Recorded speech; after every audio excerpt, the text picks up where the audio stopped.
নমস্কার। এখন বাজে প্রায় রাত ২:২০-২৫ মতো। 'ভোগের সিরিজটা জাস্ট সবেমাত্র শেষ করে উঠলাম। তা কেমন লাগলো 'ভোগ' আমার কাছে? ট্রেলার রিভিউ এর সময় আমি কিন্তু কথাটা বলেছিলাম, যারা অডিও স্টোরি শুনেছেন তাদের একটা আলাদা এক্সপেকটেশন, তাদের একটা আলাদা জগৎ। তারা সেরকমভাবে সেই বিষয়টাকে উপলব্ধি করেছিলেন, তাদের ভালো লেগেছিল। তাদের কাছে কি এই কাজটা পছন্দ হবে? আমি তখন রিভিউ এর সময় বলেছিলাম যে, "দুটো কাজকে আলাদাভাবে দেখুন না। এই কাজটাকে আলাদাভাবে দেখুন, আপনারা যেটা শুনেছেন সেটাকে আলাদাভাবে দেখুন। দুটোকে এক জায়গায় মেলানোর দরকার নেই।" তা আজকে এই সিরিজটা দেখার পর আমার যা এক্সপেকটেশন বা আমার যা চিন্তাভাবনা ছিল, সেইগুলো না ভুল হয়ে গেল। সিরিজটা আমার কাছে যদি এক কথায় বলতে হয়, সিরিজটা আমার কাছে হাই-ফাই কিচ্ছু হয়নি। মানে আমার খুব একটা যে ভালো লেগেছে, খুব একটা যে বিরাট একটা আমার চাহিদা বা মনের আশা পূরণ হয়েছে, এই সিরিজটা কিন্তু সেটা আমাকে দিতে পারেনি। এবার যদি বলতে হয় সিরিজের মধ্যে ভালো দিক কি আছে? দেখুন সিরিজের মধ্যে ১ম যে ৩ টে এপিসোড যেরকমভাবে স্টোরিটা আস্তে, আস্তে বলার চেষ্টা করা হচ্ছে যে আপনারা সকলেই জানেন স্টোরিটা। যে অনির্বাণের হাতে মায়ের মূর্তি পড়ছে। এবার সেই মায়ের মূর্তিটা সে জানে না কিভাবে পূজা-অর্চা করতে হয়। এরপর তার জীবনে কি, কি হচ্ছে। তার জন্য বেশি জানতে হলে আপনাদের সিরিজটা গিয়ে দেখতে হবে। ৬ টা এপিসোডের সিরিজ।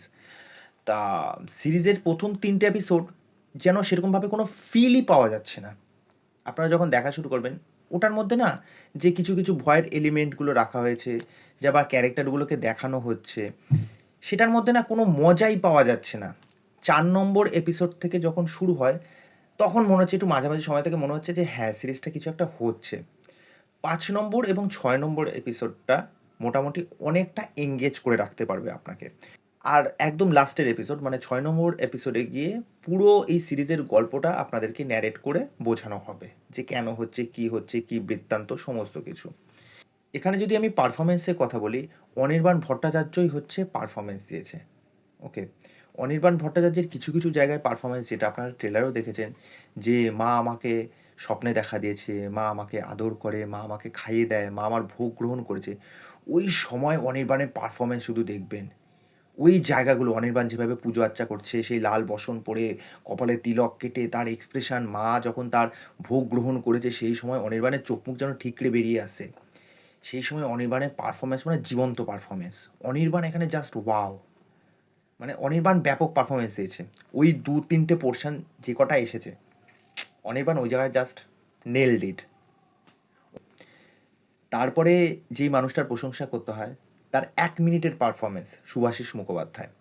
যখন ওই শুভাশিস মুখোপাধ্যায়ের সাথে এই অনির্বাণের একটা কনভারসেশন হয়, সেই কনভারসেশনের জায়গাটা কতটা ইমপ্যাক্টফুল, কতটা ভালো মাপের একজন অভিনেতা হলে ওই ১ মিনিটের জায়গায় পারফরম্যান্স কী লেভেলের হতে পারে, সেটা শুভাশিসবাবু দেখিয়ে দিয়েছেন।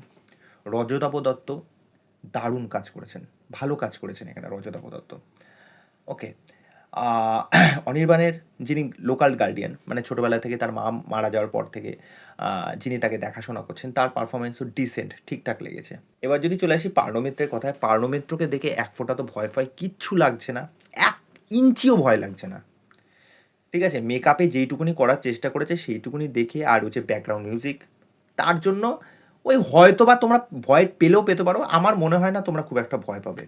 এবং লাস্টে গিয়ে পার্নো মিত্রের ওই যে মেকআপ যে দিয়েছে, বাবা মনে হচ্ছে সেই 70s এর বা 80s এর সেই সিনেমার ড্রাকুলা। সেই মহিলা ড্রাকুলা-ফাকুলাগুলো থাকতো না?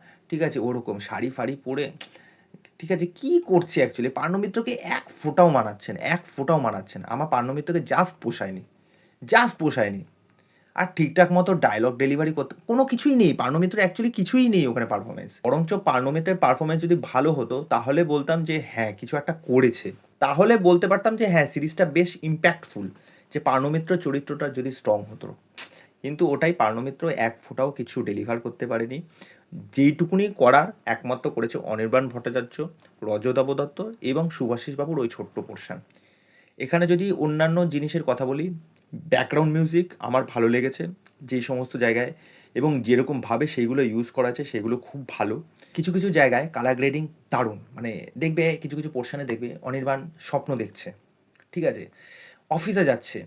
এরকম কিছু, কিছু এমন একটা শকিং কিছু মুহূর্ত প্রোভাইড করা হচ্ছে। সেই জায়গাগুলো কালারগুলো কিভাবে চেঞ্জ হচ্ছে শুধু দেখবে। ওই জায়গাগুলো খুব ভালো। ওকে। ব্যাকগ্রাউন্ড মিউজিক তো বললাম ভালো এবং পরমব্রতর ডাইরেকশন ঠিকঠাক। আমি বলব না খুব একটা ভালো হয়েছে, ভালো। Well presentation. তো সমস্ত দিক থেকে ভোগ আমি যেরকম এক্সপেক্ট করেছিলাম আমার কাছে কিন্তু সেরকম লাগেনি। ওকে, অ্যাজ এ সিরিজ ওয়াইজ কিন্তু আমার কাছে খুব এক্সট্রাঅর্ডিনারি কিছু হয়নি বা লাগেনি। ওই একটা মানুষ, যেই মানুষটা যে কোনো চরিত্রে যখন আসে তার 100 কেন 200% দেওয়ার চেষ্টা করে, সেই মানুষটার জন্য আমার মানে মনের এক কোণায় জায়গা রয়েছে, সেটা হচ্ছে অনির্বাণ ভট্টাচার্য। True performer. সত্যি মানে যে কোনো চরিত্র যখন করেন না, মানে 100 কেন 200% দিয়ে করেন, এবং শুধুমাত্র এই মানুষটার জন্যই কিন্তু কাজটা আরও বেশি করে দেখা। তা এই হলো আমার ভোগ নিয়ে রিভিউ। তা তোমরা দেখে তোমাদের মতামত অবশ্যই জানিও। তো চলো আজকের ভিডিও এখানে শেষ করছি, পরবর্তী ভিডিওতে আবার দেখা হচ্ছে। বাই।